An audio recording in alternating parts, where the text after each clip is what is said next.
அஸ்ஸலாமு அலைக்கும் வரஹ்மத்துல்லாஹ். சமீல் பாய், உங்களுடைய பயான் தொடர்ந்து ஈரானுடைய அப்டேட்ஸ் கேட்டு தான் இருக்கேன். எனக்கு என்ன ஒரு டவுட்டுனா ஆரம்ப காலத்தில் கத்தார் தான் ஹமாஸுடைய எல்லா பிரச்சனையும் கத்தார் தோஹாவில் தான் வச்சு எல்லாமே இது பண்ணாங்க. யூசுப் அல் கர்லாவி ரஹ்மத்துல்லாஹி இருக்கிற வரை கத்தார் ஒரு நடுநிலையை பேணி எல்லாத்துடைய பஞ்சாயத்து, ஆப்கானிஸ்தான் தாலிபான்களுடைய பிரச்சனையாகட்டும், ஹமாஸுடைய பிரச்சனையாகட்டும், இதெல்லாம் பண்ணிட்டு இருந்த கத்தார் திடீர்னு அவருடைய மௌத்தாகி 2 வருடங்களில் இப்போ இந்த அளவுக்கு மாறினதுக்கான காரணம். அப்புறம் துருக்கியுடைய நிலைப்பாடு. துருக்கி ஒட்டுமொத்த இதுலேயும் உம்மத்தில் கொஞ்சம் எப்படி சொல்கிறது, அவங்க பார்க்கக்கூடிய ஒரு சூழலில் இருக்காங்க. துருக்கியுடைய நிலைப்பாடு என்ன? இந்த ஈரானுடைய போரில் துருக்கி யாருடைய பக்கம் நிற்கிறாங்க அப்படிங்கிற ஒரு கேள்வி. அப்புறம் இன்னொரு கேள்வி இந்த ரம்ஜான், செச்சன்யா முஸ்லீம் அவர் ரம்ஜான் அவருடைய இது இப்போ ஈரானுக்கு சப்போர்ட்டாக களத்தில் வர மாதிரி நியூஸ் எல்லாம் இருக்குது. இதை பற்றியான கொஞ்சம் தெளிவுகள் சொன்னீங்கன்னா நல்லாயிருக்கும். இதெல்லாம் வலைக்கும் அஸ்ஸலாம். இது சற்று விரிவாக பதிலளிக்கப்பட வேண்டிய கேள்வி. ஏன்னா இந்த கத்தாரினுடைய விவகாரம் கொஞ்சம் கிளாரிட்டி தேவைப்படக்கூடிய விவகாரமாக இருக்குது. அதாவது இப்போ மெயினாக உங்களுடைய பார்வையில் கத்தார் இப்போ சமீப நாட்களாகத்தான் இந்த மாதிரியான ஒரு நிலையில் இருக்குது அப்படிங்கிற ஒரு இமேஜை கொடுக்குது. இப்போ மெயினாக ஈரான் கத்தாரை அடிக்கிறதுக்கு காரணமும், ஈரானுக்கு எதிராக கத்தார் ஸ்டேட்மெண்ட் விடுறதுக்கான காரணமும் என்னன்னா, கத்தாரில் இருக்கக்கூடிய அல் உதைத் அமெரிக்கன் பேஸு, அல் உதைத் பேஸில் இருக்கக்கூடிய ஹாஸ்ட் பண்ணியிருக்கக்கூடிய அமெரிக்கன் மிலிட்டரி. அப்போ அந்த கத்தாரினுடைய அல் உதைத் பேஸும் ஈரானை அடிப்பதற்கு ஒரு முக்கிய பங்காற்றி இருக்குது. அதில் மாற்றுக்கிறதே இல்லை. அப்போ இதுதான் காரணம் இப்போ இந்த நிலையில் கத்தாரை கொண்டு விட்டதற்கு. அப்படின்னா யூசுப் அல் கர்தாவி அவர்கள் மரணித்ததன் பிற்பாடு கத்தார் அமெரிக்காவை ஹாஸ்ட் பண்ணலை, அமெரிக்கன் மிலிட்டரியை. அதாவது கத்தார் கிட்டத்தட்ட $1 பில்லியன் நினைக்கிறேன், $1 பில்லியன் சம்திங் செலவில் 1996 1996 அல் உதைத் ஏர்பேஸை கட்டமைக்குது. அதில் 2000 இருந்தே, நல்லா கேட்டுக்கிடுங்க, 2000 இருந்தே அமெரிக்கன் மிலிட்டரியை கத்தார் ஹாஸ்ட் பண்ண தொடங்குது. 2000 தொடங்குது, சரிங்களா? அதுக்கு பிறகு 9/11 இரட்டை கோபுர தாக்குதலுக்கு பிறகு George W Bush quote and quote war on terror அப்படிங்கிற பீடிகையில் ஈராக்கையும் ஆப்கானிஸ்தானையும் ஆக்கிரமித்து சூறையாடி மக்களை கொத்து கொத்தாக கொன்ன அந்த நிகழ்வுகளில், அந்த பயங்கரவாத செயல்களில் அமெரிக்க போர் விமானங்களுக்கும் வீரர்களுக்கும் ஆப்கானிஸ்தானுக்கு எதிராக போராடுவதற்கு கத்தார் தன்னுடைய அல் உதைத் ஏர்பேஸில் இடம் கொடுத்தது, சரிங்களா? இது 2001 ஆப்கானிஸ்தான் முஸ்லீம்களுக்கு எதிரான அமெரிக்கன் ஆப்ரேஷன்ஸுக்கு கத்தார் தன்னுடைய ஏர்பேஸ்ல அமெரிக்காவுக்கு இடம் கொடுக்குது. அப்போ இது அப்பமே தொடங்கின ஒரு விஷயம் ஒன்று. அதுக்கப்புறம் பார்த்தீங்கன்னா 2002 ஃபார்மலாக அக்ரிமெண்ட் கையெழுத்திடப்படுது. அதாவது மத்திய கிழக்கு பாரசீக வளைகுடா, மேற்காசியா பகுதிகளில் அமெரிக்காவுடைய ஆப்ரேஷன்ஸுக்கும் கத்தாரினுடைய சேஃப்டிக்கும் அல் உதைத் ஏர்பேஸை அமெரிக்கா பயன்படுத்தி கொள்ளலாம்னு மியூச்சுவலாக அக்ரிமெண்ட் சைன் பண்ணுறாங்க. 2002 இது பண்ணுறாங்க. அதற்கு பிறகு 2003 ஈராக் மீதான பயங்கரவாத செயல்கள், இதுக்கெல்லாமே அமெரிக்கன் ஏர்பேஸு கத்தார் ஏர்பேஸை அமெரிக்கன் வீரர்களுக்கு பயன்படுத்தி கொள்ள அனுமதிக்கப்பட்டது, சரிங்களா? அதற்கு பிறகு 2007 நினைக்கிறேன், 2007 ஒரு அக்ரிமெண்ட் சைன் பண்ணுறாங்க கத்தார் அண்ட் அமெரிக்கா, சரிங்களா? அதாவது அல் உதைத் ஏர்பேஸை பயன்படுத்தி கொள்வதற்கு ஒரு ஒப்பந்தம் கையெழுத்திடப்படுகிறது. அதற்கு பிறகு 2000, நல்லா கேட்டுக்கிடுங்க, இவ்வளவு அநியாயங்களுக்கும் அடக்குமுறைகளுக்கும் பயங்கரவாத செயல்களுக்கும் கத்தார் அமெரிக்காவுக்கு தன்னுடைய ஏர்பேஸை கொடுப்பதன் மூலமாக உதவி இருக்கிறது. இப்போ ஜார்ஜ் டபிள்யூ புஷ்ஷினுடைய வார் ஆன் டெரர் அப்படிங்கிற அந்த ஒரு லேபிளில் ஈராக் ஆப்கானிஸ்தானை நிர்மூலமாக்கியதில் கல்ஃப் கண்ட்ரீஸில் இருந்த அமெரிக்கன் பேசஸ் தான் வைட்டல் ரோல் பிளே பண்ணியிருக்கு. இல்லைன்னா அவர்களால் வீரர்களை தங்க வைப்பதற்கும் தங்களுடைய இராணுவ உபகரணங்களை கொண்டு குவிப்பதற்கும் அதை தொடர்ச்சியாக பயன்படுத்தி கொண்டே இருப்பதற்கும் சாத்தியமே இல்லை. லாஜிஸ்டிக்ஸ் பிரச்சனை, பெரிய பிரச்சனை. அப்போ அந்த நேரத்தில் கத்தாருடைய ஏர்பேஸ் வந்து மிகப்பெரிய அளவில் உதவிச்சு. ஆனால் கத்தார் வந்து வெளியில் தன்னை வந்து ஒரு மாடரேட்டர் மாதிரி ஆப்கானிஸ்தானோட மீடியேட் பண்ணுற மாதிரி, ஆப்கானிஸ்தான் அடிக்கிறதுக்கு ஒரு சைடில் உதவும் செய்தது. சரிங்களா, ஒரு சைடில் உதவுது அமெரிக்காவுக்கு, இன்னொரு சைடில் மீடியேட் பண்ணுற மாதிரியான ஒரு ஃபேஸை வந்து தொடர்ச்சியாக ஊடகங்களை பயன்படுத்தி, எஸ்பெஷலி அல்ஜசீராவை பயன்படுத்தி போர்ட்ரே பண்ணிக்கிட்டே இருக்குது. அதுக்கு பிறகு பார்த்தீங்கன்னா கத்தாரினுடைய ஃபேஸ் வந்து எப்பொழுது ரொம்ப அப்பட்டமாக எக்ஸ்போஸ் ஆச்சு அப்படின்னா, அக்டோபர் 7 ஹமாஸ் தாக்குதலுக்கு பிறகு. அக்டோபர் 7 ஹமாஸ் தாக்குதலுக்கு பிறகு 2023 இந்த தாக்குதல் நடந்து 2023-24 எல்லாம் இஸ்ரேல் வந்து பலஸ்தீனர்களை வந்து கொத்து கொத்தாக இனப்படுகொலை செய்து கொண்டிருந்த சூழல்ல அமெரிக்கா வந்து இஸ்ரேலுக்கு இந்த ஜெனசைடல் கேம்பெயினில் வந்து ஃபுல் ஃப்ளெட்ஜில் ஹெல்ப் பண்ணிட்டு இருந்த, ரீஇன்ஃபோர்ஸ் பண்ணிட்டு இருந்த சூழல்ல அமெரிக்காவோடு ஒரு ஒரு அக்ரிமெண்ட்ல வந்து கத்தார் சைன் பண்ணுது. என்னன்னா, இன்னும் ஒரு 10 ஆண்டுகளுக்கு எங்களுடைய அல் உதைத் ஏர்பேஸை யூஸ் பண்ணிக்கிடலாம். சரிங்களா, இன்னும் ஒரு 10 இயர்ஸ் அக்ரிமெண்ட் போடுது. எப்போ காசா இனப்படுகொலை நடந்துட்டு இருக்கும் போதே.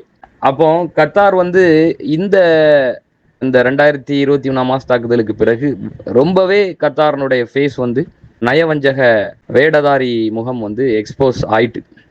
சரிங்களா, கத்தாருக்கு வந்து ஒரு ஆல்டர்னேட் ஆப்ஷன் இல்லாமல் இல்லை டேபிளில்.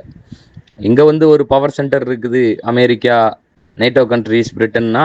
அதற்கு நேர் எதிராக இன்னொரு பவர் சென்டர் இருக்குது Iran, Russia, China, north Korean.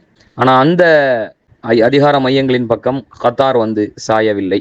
அமெரிக்காவுடைய பசப்பு வார்த்தைகள், அமெரிக்காவுடைய பொருளாதாரம், தனக்கு பாதுகாப்பு அளிப்பார்கள் அப்படிங்கிற ஒரு நம்பிக்கை, ரெண்டாவது அமெரிக்க இராணுவத்தை பார்த்து அச்சம், அமெரிக்க மிரட்டலுக்கு சரணாகதி, இந்த காரணத்துக்காக கத்தார் வந்து அமெரிக்காவுக்கு 10 வருட, அதாவது இனப்படுகொலை போய் கொண்டிருக்கும் போதே 10 வருடம் அந்த அக்ரிமெண்ட் வந்து சைன் பண்ணுது மிலிட்ரி பேஸை யூஸ் பண்ணுறதுக்கு. ஸோ அப்போ யூசுப் அல் கர்தாவி அப்படிங்கிற ஃபேக்டர் வந்து, அதாவது ஒரு மேரிட்டல் ரிலேஷன்ஷிப்பில், ஒரு திருமணம் சம்பந்தமான ஒரு உறவில் கத்தாரினுடைய அதிகார வர்க்கத்திற்கு மிகவும் நெருக்கமாவதற்கு முன்பே கத்தார் வந்து அமெரிக்காவுக்கும் கத்தாருக்குமான உறவுமுறை இப்படி தான் இருந்தது.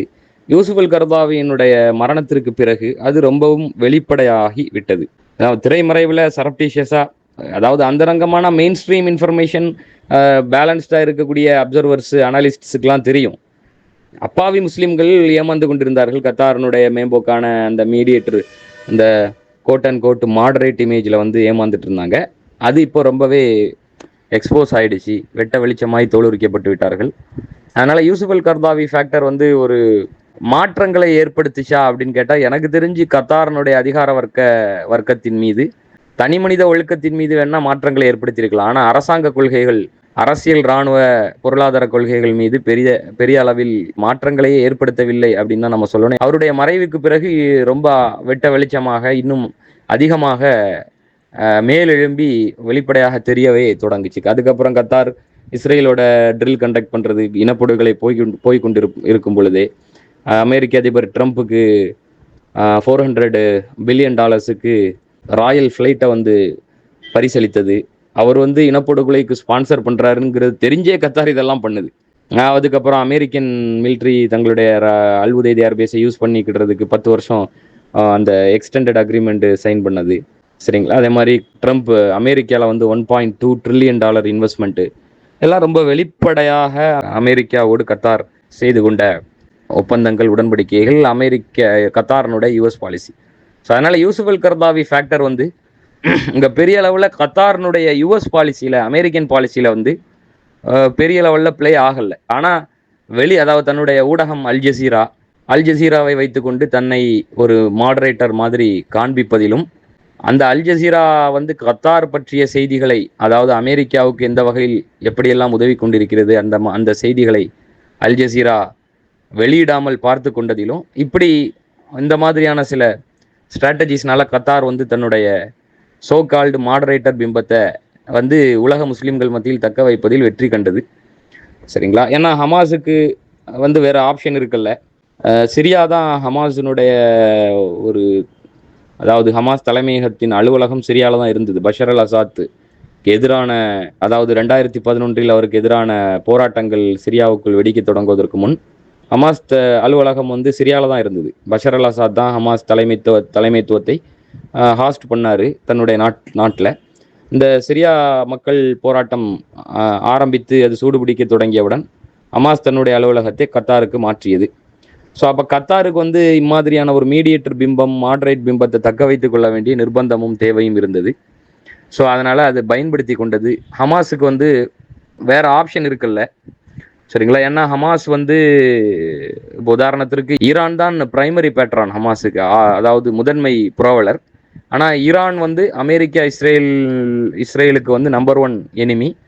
ஈரானும் தன்னுடைய எதிரிகளினுடைய பட்டியலில், எதிரி நாட்டினுடைய பட்டியலில் அமெரிக்காவையும் இஸ்ரேலையும் முதன்மையாக வைத்திருக்கிறது. அப்போ ஈரானை வைத்து இஸ்ரேலோடோ அமெரிக்காவோடோ நெகோஷியேட் பண்ணுறது சாத்தியமே இல்லை. ஏன்னா ஈரானுக்கும் இஸ்ரேலுக்கும், ஈரானுக்கும் அமெரிக்காவுக்கும் தொடர்ந்து பகை இருந்து கொண்டே இருக்கிறது. அப்போ ஒரு மீடியேஷனுக்கு இங்கேயும் பேசுகிற அங்கேயும் பேசுகிற ஒரு நபர் வேணும்.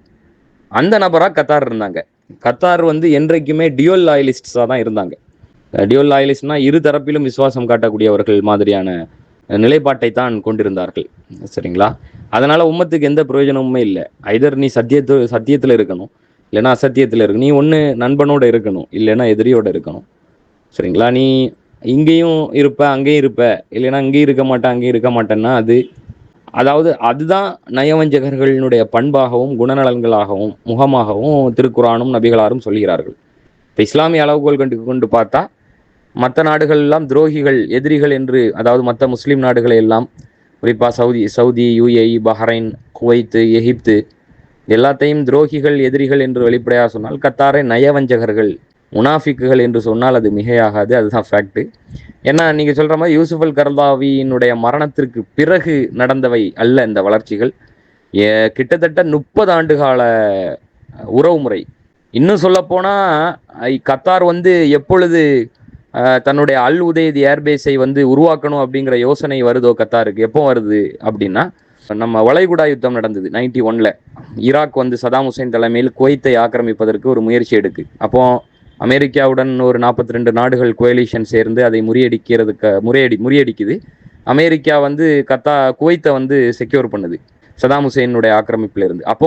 அப்பொழுது அமெரிக்காவுடன் பேச்சுவார்த்தை நடத்தி கூட்டணி சேர்ந்து எடுக்கப்பட்ட முடிவு தான் கத்தாரனுடைய முடிவு. அல் உதைத் ஏர்பேஸ், பெரிய ஏர்பேஸ் ஒன்று உருவாக்கணும் அப்படின்னு.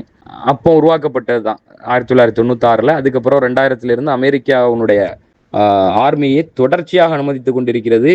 லட்சக்கணக்கான முஸ்லிம்கள் ஈராக்கிலும் ஆப்கானிஸ்தானிலும் கொல்லப்பட்டதற்கு கத்தாரனுடைய அல் உதைத் ஏர்பேஸ் ஒரு முக்கியமான பங்கு வகித்தது. ஸோ அதனால யூசுப் அல் கர்தாவி ஃபேக்டர் வந்து கத்தாரனுடைய அதிகார வர்க்கத்தில் இருந்த சில தனிநபர்களின் உள்ளத்திலும் உளவியலிலும் ஏதேனும் மாற்றங்களை ஏற்படுத்தியிருந்தால் அது தனிநபர் மாற்றமாக, தனி மனித ஒழுக்கம் சார்ந்த மாற்றங்களாக மட்டுமே தான் இருந்தது அப்படின்னு நம்ம சொல்லலாம். அது வந்து அரச கொள்கைகளில் பிரதிபலிக்கவில்லை. அப்படி பிரதிபலிக்காததனுடைய விளைவு தான் கத்தார் அந்த இடத்துல கொண்டு வந்து விட்டுருக்கு. துருக்கியை பற்றி கேட்டேங்க பை. துருக்கி வந்து அப்பொழுதே ஒரு நேட்டோ ஆலை, இப்பொழுதும் நேட்டோ ஆலை, அதாவது நார்த் அட்லாண்டிக் ட்ரீட்டி ஆர்கனைசேஷனுடைய ஒரு மெம்பர் நாடு. அதே மாதிரி அமெரிக்கன் ஏர்பேஸு துருக்கியிலையும் இருக்குது. ஒப்பீட்டளவில் மற்ற முஸ்லீம் நாடுகளை ஒப்பிடுகையில் துருக்கி வந்து உள்ளபடியே வலுவான இராணுவ கட்டமைப்பை கொண்ட நாடு தான், அதில் மாற்றுக்கிறது இல்லை. அதாவது அமெரிக்காவுடைய இராணுவத்தை நம்பி இல்லை துருக்கி, அமெரிக்க இராணுவத்தை வைத்து தான் பாதுகாப்பு அப்படிங்கிற ஒரு நிலையிலையும் துருக்கி இல்லை.